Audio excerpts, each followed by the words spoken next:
When I go back to the Galaxy Tab A 10.1 from 2019, this was one of the most popular budget tablets from Samsung. And the video I did when it first came out is still my most popular video on YouTube. So here it's about 2 years later. I thought I'd go back to that device and see how it stacks up to today's tablets. Now the price on this tablet for some reason is still right around $220 to $250, but it's been on sale several times for I think around 150 bucks. So if you are considering getting this tablet, I would definitely get it when it's on sale. You'll want to check the link in the description below with current pricing and more information. Now you're not going to get Samsung DeX or dual speakers on each side like with some other Galaxy Tabs out there, or an S Pen. And really the only thing I'd like to see out of those on this tablet would be the speakers like the Galaxy Tab A7, because yeah, those are a lot louder than the speakers on this one. You also get full HD playback on Netflix. Here's a quick sound test just so you can see what to expect.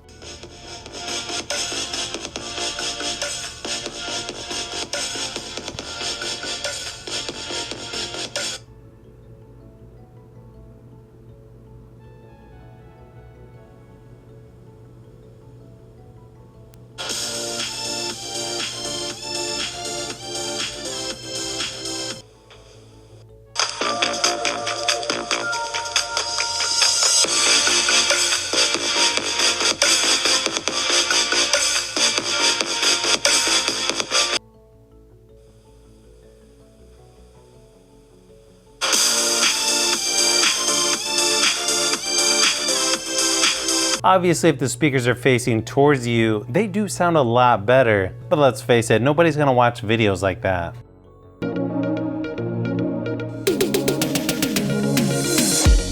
Now that Samsung has put out their list of tablets to get 4 years of updates, I feel like it's put new life into older tablets. Except for this one, unfortunately, it didn't quite make the list. I have no idea why. I'm not sure if it's because of the specs or what. Weird thing is the Galaxy Tab A8 and Tab A with S Pen is on here, but not the Galaxy Tab A 10.1. It doesn't really make sense to me because this was released in 2019, but another thing to keep in mind is these are security updates, not necessarily software updates. Now the version I have here is currently on Security Patch January 2021. It's got Android 10 with One UI 2.1. From what I've seen online, it does look like this tablet will get Android 11, so that's definitely nice to see. And it's going to give the tablet a little more life for about a year or so before it starts getting left behind. I feel like the security update list that they just announced is giving people another reason why you should be buying their tablets over something from Lenovo or other manufacturers.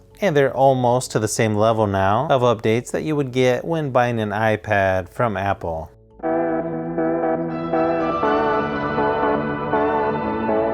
Performance-wise, you're going to get 238 on the single-core score and 602 for multi-core scores on Geekbench testing. So yeah, it's not that great considering you get twice the amount on multi-core scores on the Galaxy Tab A7. But for just moving around the software and doing a lot of basic activities like watching movies, browsing online, pretty much anything you would do where a larger screen is going to be easier on the eyes than your cell phone. I feel like this is a good entry-level or budget tablet, or something that you could just give to your younger kids, so if they're rough with it, they're not going to be breaking a more expensive tablet.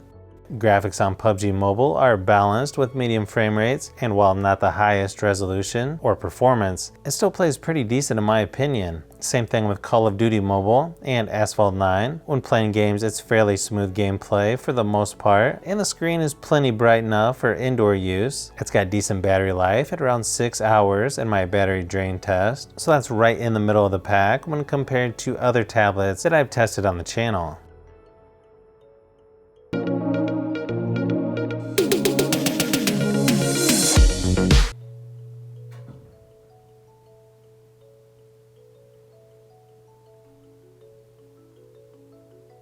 Probably one of the weakest areas of this tablet is definitely going to be the cameras. Even in really good lighting, you still don't get very good detail, and you're definitely not going to see very much detail in the darker areas. Could probably get away with using it in Zoom meetings if you absolutely had to. Most people are going to just think you're on a laptop because most laptops have bad cameras for some reason.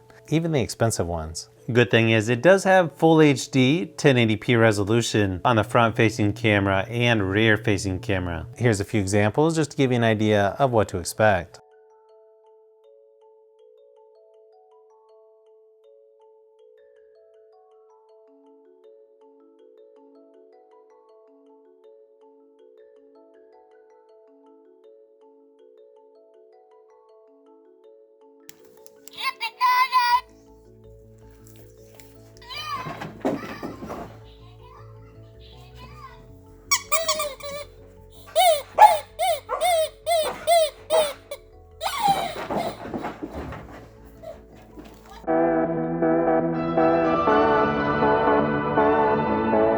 So in my opinion, if you're looking for an entry-level or budget tablet for doing basic things, I don't think you'll be disappointed. I think there's only going to be a couple reasons why you would get the Galaxy Tab A7 over something like this, and that's better battery life. You get 7.5 hours on the Galaxy Tab A7, over 6.5 hours on this one in my battery drain test. And I would also pick that tablet over this one if you want better speakers. But I feel this tablet has held up pretty good so far and should last another year or two before it starts falling behind too much, as long as it gets the Android 11 update later this year. So if you've made it this far into the video, you may want to say thanks by subscribing, and don't forget to give a thumbs up if this video was helpful. This is Brian from Fishbee Productions. Thanks for watching, and I'll see you on the next one.